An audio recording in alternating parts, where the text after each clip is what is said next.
Daniel Kabla-Duncan a été exclu temporairement du PDCI sur décision du conseil de discipline du parti. Le vice-président ivoirien et 5 autres hauts responsables sont accusés, entre autres, d'indiscipline.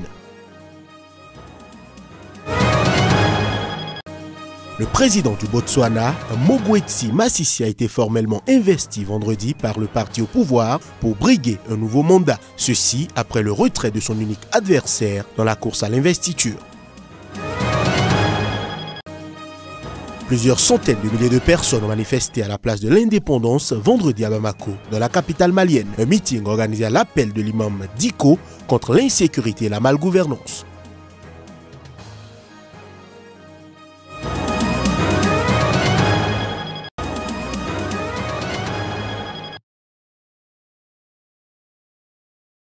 Deux jours avant la cérémonie dimanche au Rwanda auquel il ne se rendra pas, le président français Emmanuel Macron a reçu ce vendredi au palais présidentiel de l'Élysée des représentants de l'association Ibuka France qui soutient les survivants du génocide des Tutsis au Rwanda.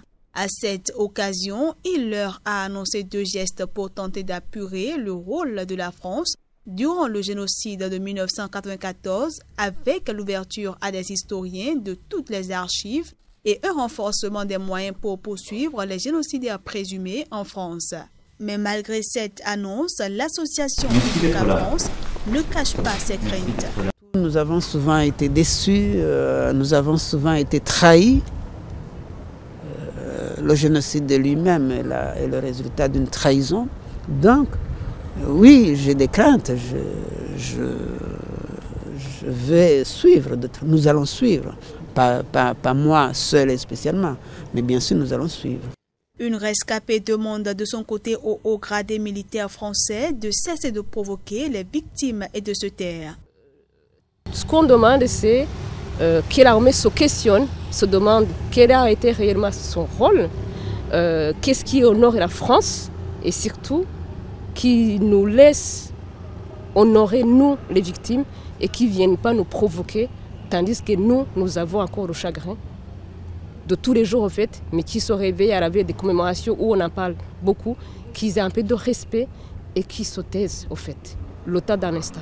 La commission annoncée par le président Macron, qui rassemblera 8 chercheurs et historiens sous l'égide du professeur Vincent Duclerc, ne comptera en son sein aucun spécialiste du Rwanda, et devra rendre son rapport dans 2 ans.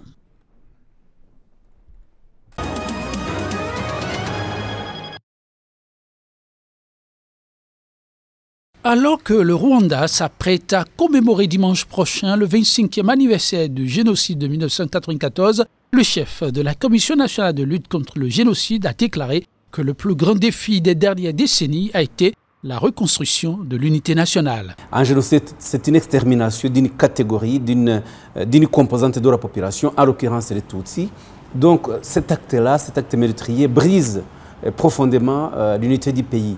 Donc il a été question pendant les 25 dernières années de ramener tous les Rwandais à comprendre que nous partageons un même pays, les mêmes droits. Et donc la construction d'un état de droit était un défi essentiel et capital sur lequel le Rwanda a travaillé ces 25 dernières années.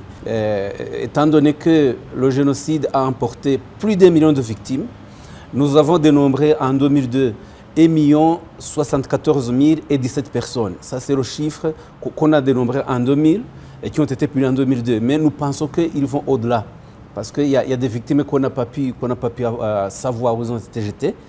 Et donc, ce défi de justice était aussi un défi considérable. Le thème des commémorations est souvenir, unité et renouveau. La CMI, cette année, suit la jeunesse qui n'a pas vécu le génocide, mais qui continue à en subir les conséquences. Et comme chaque année, le président rwandais Paul Kagame ouvrira ce jour-là une période de deuil national de 100 jours en allumant une flamme de souvenir au mémorial de Gizozi à Kigali, avant d'assister à une cérémonie au stade à Mahoro.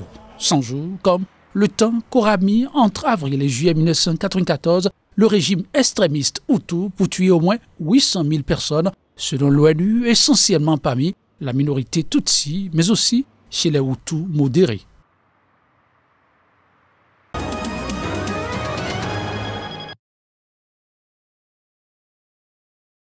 Sur décision du Conseil de discipline du PDCI, 6 hauts responsables ivoiriens, membres du parti, mais jugés trop proches du RHDP, sont exclus.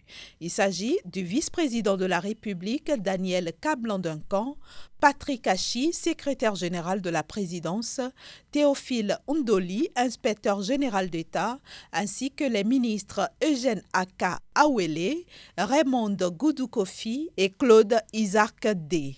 Motif de leur exclusion, indiscipline, insubordination et comportement qui portent atteinte aux intérêts du parti. Il s'agit cependant d'une exclusion temporaire qui intervient sur fond de guerre de mots entre le PDCI et le RHDP.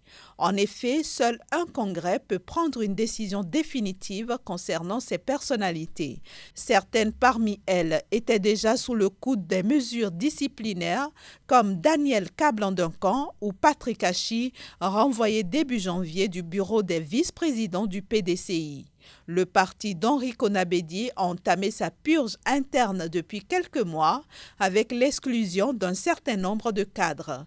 Cette fois-ci, ce sont les figures qui occupent les plus hautes fonctions au sein des institutions ivoiriennes qui sont attaquées. Les 6 nouveaux exclus appartiennent tous au PDCI Renaissance, mouvement politique dirigé par Daniel Kablan-Duncan et membre du RHDP.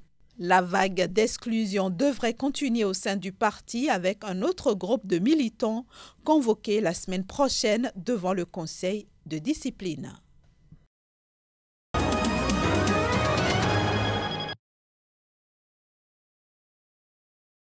Pour la première fois en 57 ans, la candidature du président sortant du BDP était contestée dans ses propres rangs, illustration des tensions inédites qui opposent Massissi à son prédécesseur issu du même parti, Yann Kama.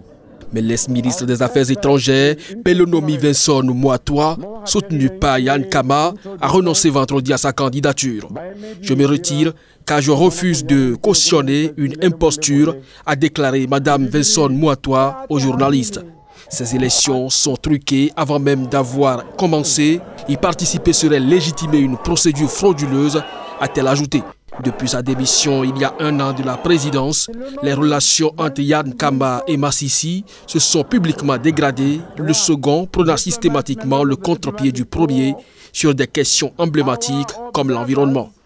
Le chef de l'État envisage ainsi très sérieusement de suspendre l'interdiction de la chasse aux éléphants interdite par son prédécesseur en 2014. Yann Kama a quitté ses fonctions en avril 2018 pour respecter la Constitution qui limite à 10 ans le règne des présidents. Il a alors passé le relais à son vice-président Mugwesi Massissi. Yann Kama, qui n'a pas participé vendredi au congrès de son parti, a depuis publiquement accusé Massissi de trahison.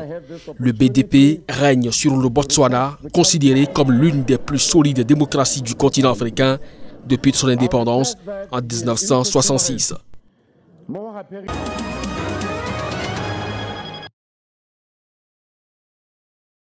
Eu égard à ce vaste complot qu'organise le gouvernement de la rupture contre le peuple béninois, il n'y a qu'une seule solution qui s'impose à nous.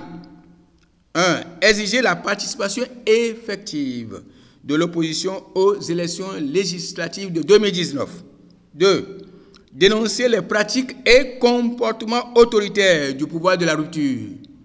3. Exiger du pouvoir de la rupture qu'on aille aux élections législatives de 2019 avec l'ancien code électoral et l'ancienne charte des partis politiques. Pour ramener les dirigeants à la raison, le parti La Flamme Renouvelée, PFR, dispose d'un instrument privilégié, celui de la vivification de la flamme par tous les enfants du feu du Bénin. Cette vivification au quotidien permet de nettoyer l'état de sang de tous les enfants du feu, de renouveler leur conscience et améliorer la qualité du discernement, conduisant à revoir leur position afin que opposition et mouvance participent aux élections législatives inclusives de 2019 dans un climat de paix, de sérénité, de convivialité et de concorde. Si malgré tout les nettoyages de la crasse contenus dans leur état de sang, les gouvernants persévèrent dans leur position, cela suscitera la colère de la population contre laquelle, aucun des dirigeants ne résistera.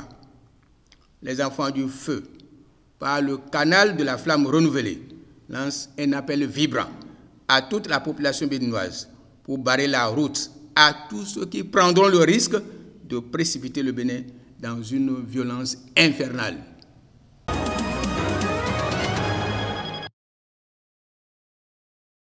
Demandons à ce gouvernement de démissionner le plus simplement possible, qu'il y reste le président. Je parle du président, que le président de la République du Mali, je lui dois du respect, qui démissionne de façon démocrate, qui donne un exemple à sa jeunesse. Ils disent que son deuxième mandat, c'est un camarade de la jeunesse. La jeunesse demande aujourd'hui, avec respect et considération, qu'il donne un exemple. C'est les musulmans qui ont la solution. Avec les doigts, c'est Allah qui a dit dans le Saint-Coran. Avec les doigts, c'est nous qui avons la solution. Même le gouvernement qui est présent, c'est les musulmans. Et dans un pays dont 95% musulmans, c'est nous qui avons la solution. C'est nous qui avons la solution. Wallah, on a la solution. On a la solution. Seulement, le problème, c'est nous parce qu'on a négligé, on a donné le temps aux politiciens. On a donné le temps aux politiciens. Raison de plus, ils ont vendu le pays. Ils ont vendu le pays. Ils ont trahi les Maliens. Ils ont trahi les musulmans. Ils nous ont trahis. Ils nous ont trahis. Ils nous ont trahis. Wallahi billah, ils nous ont trahis. Hier, c'était le nord. Aujourd'hui, on a oublié le nord, c'est le centre. Demain, on ne sait pas ce qui va arriver ici au sud. Donc vraiment, s'il n'est pas capable, vraiment de garantir notre sécurité, qu'il dégage. S'il part, le président de l'Assemblée nationale va assurer l'intérim durant les 40 jours. C'est lui qui est capable, nous allons choisir ces derniers pour aller de l'avant.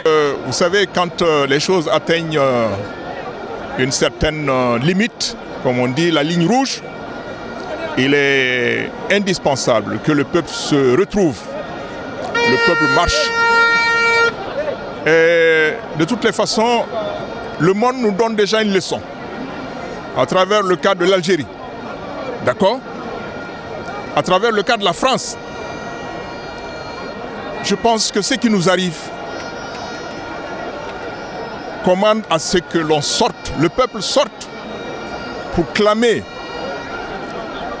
sa désapprobation.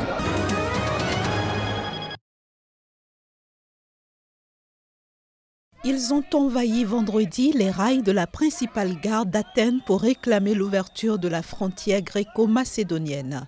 Il s'agit des demandeurs d'asile venus protester ici contre la procédure jugée très lente de l'octroi de l'asile en Grèce et les mauvaises conditions de vie dans les camps à travers le pays.